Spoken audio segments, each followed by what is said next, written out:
اولاد اللہ تعالیٰ کی بہت بڑی نعمت ہے، اس نعمت کا شکر ادا کرنا یہ ہمارا حق ہے، اور اس شکر کے ساتھ ساتھ ان کی تربیت کرنا یہ بھی ہمارا حق ہے۔ اولاد کے دلوں میں سب سے پہلے اللہ کی محبت ڈالیں، اولاد کے دلوں میں نمبر 2 پر اللہ کا خوف ڈالیں۔ ہم بلی کا، جن بھوت کا خوف ڈالتے ہیں لیکن اللہ کا خوف نہیں ڈالتے۔ اسے کہیں بچے آپ بند کمرے میں ہوں گے لیکن آپ کو دیکھنے والا کوئی نہیں ہوگا، اس وقت بھی جو آپ کو دیکھ رہا ہوگا وہ میرا خالق ہوگا، وہ خالق ہوگا جس نے آپ کو پیدا کیا، جس نے ہمیں پیدا کیا، جس نے ساری مخلوق کو پیدا کیا، جس نے ساری کائنات کو پیدا کیا، زمین کو، آسمان کو، یہ جتنی کائنات پر چیزیں نظر آ رہی ہیں نا، یہ ساری اس خالق نے پیدا کی۔ ہاں، آپ ماں کے پیٹ میں تھے، وہاں پر بھی اللہ آپ کو روزی پہنچا رہا تھا۔ تو پہلا کام اللہ کی محبت ان بچوں کے دلوں میں ڈالیں۔ نمبر 2 اللہ کا خوف ان بچوں کے دلوں میں ڈالیں۔ نمبر 3 حضور علیہ السلام کی محبت ان کے دلوں میں ڈالیں۔ حضور کون تھے؟ حضور وہ تھے کہ جن کے وسیلے سے ہم تک قرآن پہنچا۔ حضور وہ ہیں کہ جن کے وسیلے سے ہم تک سارے کا سارا دین پہنچا۔ حضور وہ ہیں کہ جن کے آنے سے پہلے عورت کی کوئی قدر نہیں تھی، عورت کی منڈیاں لگتی تھی، بچیوں کو زندہ دفن کر دیا جاتا تھا، سودی کاروبار عام تھا، زنا عام تھا، ماں کی قدر نہیں تھی۔ جس نے انسانوں کو زندگی گزارنے کا طریقہ سکھایا یہ وہ محمد ہیں۔ اس محمد صلی اللہ علیہ وسلم کی محبت ان بچوں کے دلوں میں ڈالیں۔ جب حضور کی محبت ان بچوں کے دلوں میں آئے گی نا، یہ پھر پانی پئیں گے حضور کے طریقے پر، یہ لباس پہنیں گے حضور کے طریقے پر، یہ گھر کی زندگی گزاریں گے حضور کے طریقے پر، یہ باہر کی زندگی گزاریں گے حضور کے طریقے پر، ان کا سونا حضور کے طریقے پر، ان کا کھانا حضور کے طریقے پر، ان کا لین دین حضور کے طریقے پر۔ ماں سے ملنا ہے، کیسے ملنا ہے؟ حضور کے طریقے پر۔ ان کا ماں سے بولنا، باپ سے بولنا، بھائی سے بولنا، اہل و عیال سے بولنا، باہر والوں سے، گھر والوں سے، رشتہ داروں سے گفتگو کرنا، یہ حضور کے طریقے پر خود بخود آ جائیں گے۔ نمبر 4 کیا ہے؟ قرآن کریم کی محبت ان کے دلوں میں ڈالیں۔ فضائل بیان کریں لیکن صبح صبح سب سے پہلے یہ ہونا چاہیے ہم اٹھیں، مائیں اٹھیں اور قرآن کریم کو چومیں، قرآن کریم کو سینے سے لگائیں، قرآن کریم کو اونچی جگہ پر رکھیں۔ اور جو پہلی مائیں ہوتی تھی صبح کا آغاز وہ قرآن کریم کی تلاوت اور نماز سے کیا کرتی تھی۔ یہ وہی مائیں ہیں جو بچوں کو گود میں لیتی تو قرآن کریم تلاوت کرتی، باوضو ہو کر ماں بچے کو دودھ پلاتی، قبلہ رخ ہو کر ماں بچے کو دودھ پلاتی، اور اس کا پھر اثر یہ ہوا کرتا تھا بچہ جب بولنا شروع کرتا تھا تو قرآن کریم کا اکثر حصہ وہ زبانی یاد کر لیا کرتا تھا۔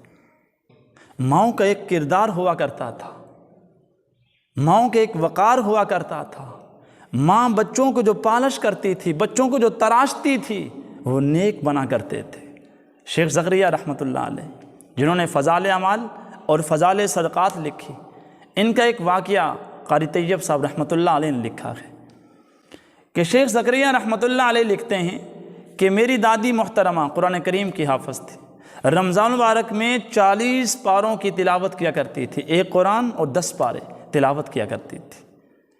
یہ کہتے ہیں کہ جب میری دادی محترمہ میرے والد صاحب کو دودھ پلاتی تھی، باوضو ہو کر تلاوت کرتے ہوئے قبلے کے رخ ہو کر دودھ پلاتی تھی، اس کا اثر یہ ہوا۔ یہی وجہ ہے جب وہ بولنے لگے تو قرآن کریم کے ایک حصے کے حافظ بن گئے تھے۔ یہ بھی تو ماں کی گود ہے، اس گود میں بچے نے سن سن کر قرآن کریم کا ایک حصہ زبانی یاد کر لیا۔ یہی وہ مائیں ہیں جب تلاوت کرتی تھی تو بچوں کو دودھ پکیزہ ہو کر پلایا کرتی تھی، بچوں کو باوضو ہو کر پلایا کرتی تھی، بچوں کو تلاوت کرتے ہوئے دودھ پلایا کرتی تھی۔ پھر ان کا جو صلہ تھا، اللہ ان کی اولاد میں جو روحانیت ڈالتا تھا، مولانا یحییٰ جیسے عظیم بیٹے اللہ نے اس گھر میں پیدا کیے، مولانا زکریا جیسا عظیم بیٹا اللہ نے اس گھر میں پیدا کیا، مولانا الیاس جیسا عظیم بیٹا اللہ نے اس گھر میں پیدا کیا، مولانا الیاس کاندلوی جیسا عظیم بیٹا اللہ نے اس گھر میں پیدا کیا۔ زکریا رحمۃ اللہ علیہ انہوں نے بہت سی کتابیں لکھی، فضائل اعمال، فضائل صدقات، یہ بہت مشہور کتابیں ہیں۔ مولانا الیاس رحمۃ اللہ علیہ یہ تبلیغ کا کام انہوں نے شروع کیا، اور آج دنیا کے کونے کونے پر تبلیغ کے نعرے لگ رہے ہیں، لوگ کلمے کی دعوت کے لیے پکار رہے ہیں، ہر مسجد میں، ہر گاؤں میں، ہر شہر میں، ہر قصبے میں۔ اور مولانا ادریس کاندلوی رحمۃ اللہ علیہ وہ بھی اسی خاندان میں سے ہیں۔ سیرت مصطفیٰ انہوں نے کتاب لکھی ہے، کیا عظیم الشان کتاب لکھی، یہی ماؤں کا کردار ہے۔ انہی ماں باپ کی وجہ سے اللہ نے اولاد میں کتنی روحانیت پیدا کی تھی۔ اللہ کا قانون اندھا نہیں ہے، اللہ جو دیکھتے ہیں اسی کے مطابق فیصلہ کرتا ہے۔ آپ کہتے ہو میں بھی تو کانٹوں والا لگاؤں، لیکن جو مجھے فصل حاصل ہو وہ صرف پھول ہوں، میں غلاظت کی جگہ پر بیٹھ جاؤں لیکن جو ہے کہ مجھے خوشبو آنی شروع ہو جائے۔ میں خود تو قرآن کریم کی تلاوت کرتا نہیں، اور میں کہتا ہوں بچے قرآن کریم کی تلاوت کیا کر، خود تو میں مسجد کا دروازے تک نہیں جاتا، اور میں کہتا ہوں اپنے بچے کو بچے تو بھی مسجد میں جا کر نماز پڑھا کر۔ نہیں، ہمیں اپنی عملی زندگی سے یہ ثابت کرنا پڑے گا، اور اس میں جو زیادہ کردار ہے وہ ماں کا ہوتا ہے۔ آج صبح کا آغاز کس طرح ہوتا ہے؟ کئی دن ہمیں فجر کی نماز نصیب نہیں ہوتی، پھر ہم کہتے ہیں ہمارا بیٹا شیخ عبد القادر جیلانی رحمۃ اللہ علیہ جیسا بن جائے، ہمارا بیٹا امام ابو حنیفہ جیسا بن جائے، ہمارا بیٹا محمد بن قاسم بن جائے، ہمارا بیٹا صلاح الدین ایوبی بن جائے، ہمارا بیٹا امام بخاری اور امام ابو حنیفہ رحمۃ اللہ علیہ ان جیسے ہمارے بیٹے پیدا ہوں۔ ایسا نہیں ہو سکتا۔ جب ہم خود اس عملی زندگی سے اپنی اولاد کو سکھائیں گے، اولاد پھر سیکھے گی۔ اس طرح ایک بزرگ گزرے ہیں حضرت صالح رحمۃ اللہ علیہ، یہ رات کے وقت بہت دیر تک اللہ کا قیام کیا کرتے تھے، نوافل میں قرآن کریم کی تلاوت کیا کرتے تھے، اللہ اللہ کیا کرتے تھے۔ جب ان کا انتقال ہوا نا تو ان کے دو بیٹے تھے، ایک کا نام علی تھا، ایک کا نام حسن تھا، اور ان کی بیوی، ان تینوں نے گھر میں مشاورت کی۔ والد صاحب موجود تھے تو ساری رات گھر میں عبادت ہوتی تھی۔ آج والد چلے گئے، ہم نے اس کو کس طرح لے کر چلنا ہے؟ انہوں نے رات کے 3 حصے کیے۔ پہلے حصے میں علی اٹھتا 10 پاروں کی تلاوت کرتا، دوسرے حصے میں حسن اٹھتا 10 پاروں کی تلاوت کرتا، تیسرے حصے میں ماں اٹھتی 10 پاروں کی تلاوت کرتی۔ اس کے بعد چند دن گزرے، علی کا انتقال ہو گیا۔ علی کے انتقال کے بعد رات کے 2 حصے کر دیے گئے، ایک حصے میں حسن قرآن کریم کی تلاوت اور اللہ کے ہاں عبادت کیا کرتا تھا، اور دوسرے حصے میں ماں عبادت کیا کرتی تھی، قرآن کریم کی تلاوت کیا کرتی تھی۔ چند دن بعد ماں کا بھی انتقال ہو گیا، پھر حسن اکیلا رہ گیا۔ یہ حسن اسی طرح جس طرح باپ ساری رات عبادت کیا کرتا تھا، اسی انداز سے یہ حسن بھی اللہ کے حضور اسی طرح عبادت کیا کرتا تھا۔ یہ ہے گھر کا ماحول، باپ نے بنایا تھا، باپ چلا گیا، ماں نے اسی طرح اسی انداز سے بچوں کی تربیت کی۔ آخری بات ہے، اولاد کو رزق حلال کھلائیں۔ اولاد کو رزق حلال کھلائیں گے نا، اولاد نافرمان نہیں ہوگی۔ حضور کا فرمان ہے کہ 1 لقمہ حرام کا اولاد کو کھلائیں، 40 دن تک عبادت قبول نہیں ہوتی۔ قاری محمد طیب رحمۃ اللہ علیہ لکھتے ہیں، ایک ہندوستان میں بادشاہ گزرا ہے، خلیفہ دوست محمد، اس نے اپنے بچے کو جنگ کے لیے بھیجا۔ چند دن بعد خبر آئی کہ آپ کا بیٹا میدان سے بھاگ گیا ہے۔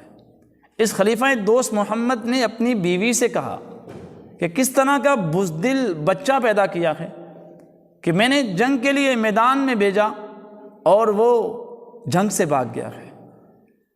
تو ماں نے کہا، بیوی نے کہا، ایسا نہیں ہو سکتا، میرا بیٹا جنگ سے نہیں بھاگ سکتا۔ تھوڑے دن بعد خبر آئی کہ آپ کے بیٹے کی وجہ سے ہم فتح یاب ہوئے ہیں، ہم جیت کر آئے ہیں۔ تو بادشاہ بڑا خوش ہوا، بادشاہ نے اپنی بیوی سے پوچھا کہ آپ نے یہ کیسے کہہ دیا کہ میرا بیٹا بزدل نہیں ہے، وہ میدان سے نہیں بھاگ سکتا؟ بادشاہ کی بیوی نے کہا میں نے اپنی اولاد کو حرام کا لقمہ نہیں کھلایا، بچہ میرے پیٹ میں تھا، آپ مجھے مال لا کر دیتے تھے، میں نے کبھی اس مال میں سے بھی کوئی ایک لقمہ اس بچے کو نہیں کھلایا۔ میں کپڑے سلائی کرتی تھی، اس سے جو مجھے معاوضہ ملتا تھا اس سے میں اپنے بچے کو پالتی تھی۔ میرے ذہن میں یہ تھا کہیں ایسا تو نہیں کہ میرا شوہر لائے وہ حرام تو نہیں ہو سکتا، لیکن کہیں شک شبہ اس مال میں نہ ہو، اس وجہ سے میں نے ہاتھ سے سلائی کی، اور سلائی کرنے کے بعد اس سے جو معاوضہ ملتا تھا اس معاوضے سے میں نے اس بچے کی 9 ماہ نوشو نما کی، اور اس لیے کہ یہ بچہ میدان جنگ میں جائے گا، بڑا ہو کر دین کا کام کرے گا، تو بھائی رزق حلال کھلائیں، رزق حلال کی بڑی برکت۔ سلطان شمس الدین رحمۃ اللہ علیہ یہ بہت بڑے بزرگ گزرے ہیں۔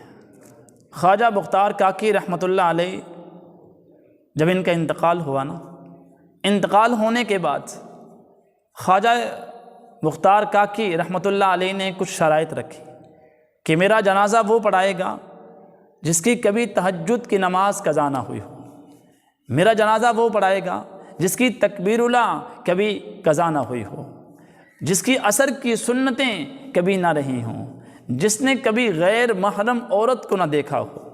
تو ہزاروں کا مجمع تھا، سارے کے سارے پیچھے ہٹ گئے، تو سلطان شمس الدین شمس رحمۃ اللہ علیہ یہ آگے بڑھے، انہوں نے میت کے چہرے سے کپڑا ہٹایا، بوسہ لیا اور کہنے لگے کہ آپ تو چلے گئے، میرا راز فاش کر گئے، لیکن بختار کاکی رحمۃ اللہ علیہ نے یہ کیوں کہا تھا، یہ شرائط کیوں رکھی تھی؟ اس وجہ سے کہ مسلمانوں کو پتہ چلے کہ مسلمانوں کا جو حکمران ہے وہ اتنا نیک ہے۔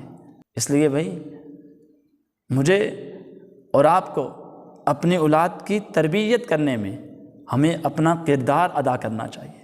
جب ہم اپنا کردار ادا کریں گے، رزق حلال کھلائیں گے، اللہ کی محبت ڈالیں گے، اللہ کا خوف ڈالیں گے، حضور صلی اللہ علیہ وسلم کی محبت ان کے دلوں کے اندر ڈالیں گے، تو پھر یقیناً آپ کے بیٹے شیخ عبد القادر جیلانی رحمۃ اللہ علیہ جیسے ہوں۔